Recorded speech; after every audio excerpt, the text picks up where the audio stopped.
Good afternoon, everybody.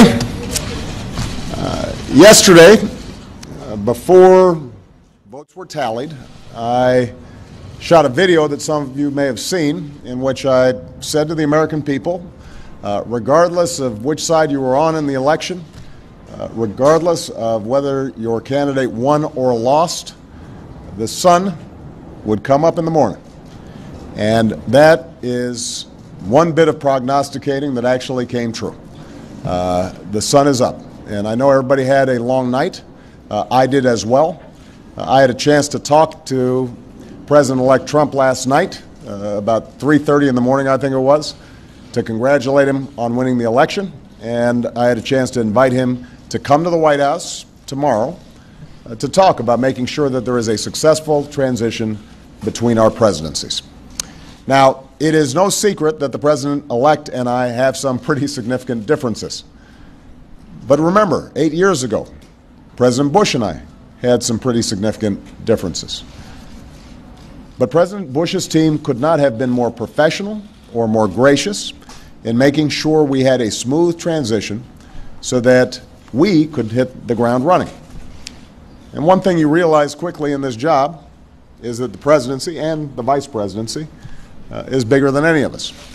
So I have instructed my team to follow the example that President Bush's team set 8 years ago and work as hard as we can to make sure that this is a successful transition for the President-elect. Because we are now all rooting for his success in uniting and leading the country. The peaceful transition of power is one of the hallmarks of our democracy. And over the next few months, we are going to show that to the world. I also had a chance last night to speak with Secretary Clinton, and I just had a chance to hear her remarks.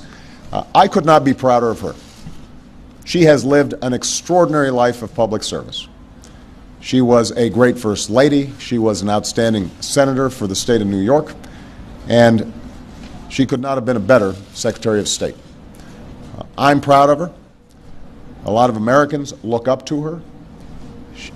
Her candidacy and nomination was historic and sends a message to our daughters all across the country that they can achieve at the highest levels of politics. And I'm absolutely confident that she and President Clinton will continue to do great work for people here in the United States and all around the world. Now, everybody is sad when their side loses an election. But the day after, we have to remember that we're actually all on one team. This is an intramural scrimmage. We're not Democrats first, we're not Republicans first. We are Americans first. We're patriots first. We all want what's best for this country. That's what I heard in Mr. Trump's remarks last night. That's what I heard when I spoke to him directly, and I was heartened by that. That's what the country needs.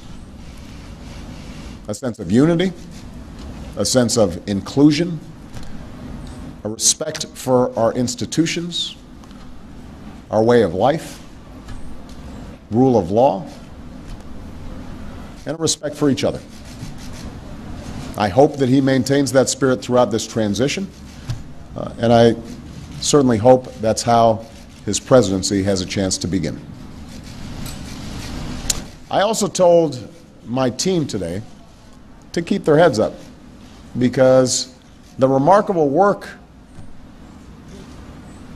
that they have done day in, day out, often without a lot of fanfare, often with a lot of attention, work in agencies, work in obscure areas of policy that make government run better and make it more responsive and make it more efficient and make it more service-friendly so that it's actually helping more people.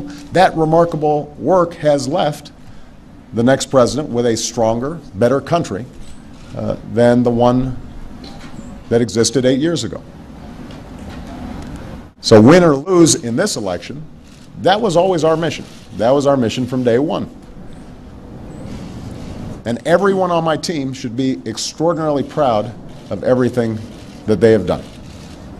And so should all the Americans that I've had a chance to meet all across this country, who do the hard work of building on that progress every single day. Teachers in schools, doctors in ER clinic, small businesses putting their all into starting something up, making sure they're treating their employees well. All the important work that's done by moms and dads and families and congregations in every state. The work of perfecting this union. So this was a long and hard-fought campaign. A lot of our fellow Americans are exultant today. A lot of Americans are less so. But that's the nature of campaigns. That's the nature of democracy. It is hard. And sometimes contentious and noisy. It's not always inspiring. But to the young people who got into politics for the first time and may be disappointed by the results, I just want you to know you have to stay encouraged. Don't get cynical. Don't ever think you can't make a difference. As Secretary Clinton said this morning, fighting for what is right is worth it.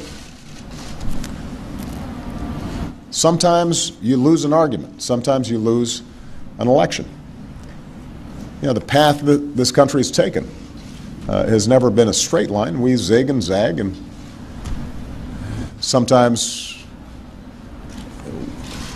we move in ways that some people think is forward and others think is moving back. And that's okay. I've lost elections before. Joe hasn't, but so I've been sort of sharing. Remember, you beat me badly. That's the way politics works sometimes. We try really hard to persuade people that we're right, and then people vote. And then if we lose, we learn from our mistakes. We do some reflection. We lick our wounds. We brush ourselves off. We get back in the arena. We go at it. We try even harder the next time. The point, though, is that we all go forward with a presumption of good faith in our fellow citizens. Because that presumption of good faith is essential to a vibrant and functioning democracy. That's how this country has moved forward for 240 years. That's how we've pushed boundaries and promoted freedom around the world. That's how we've expanded the rights of our founding to reach all of our citizens. It's how we have come this far. And that's why I'm confident that this incredible journey that we're on as Americans will go on. And I'm looking forward to doing everything that I can to make sure that the next president is successful in that. I've said before, I think of this job as being a relay runner. You take the baton, you run your best race, and hopefully by the time you hand it off, you're a little further ahead. You've made a little progress. And I can say that we've done that, and I want to make sure that handoff is well executed, because ultimately we're all on the same team. All right? Thank you very much, everybody.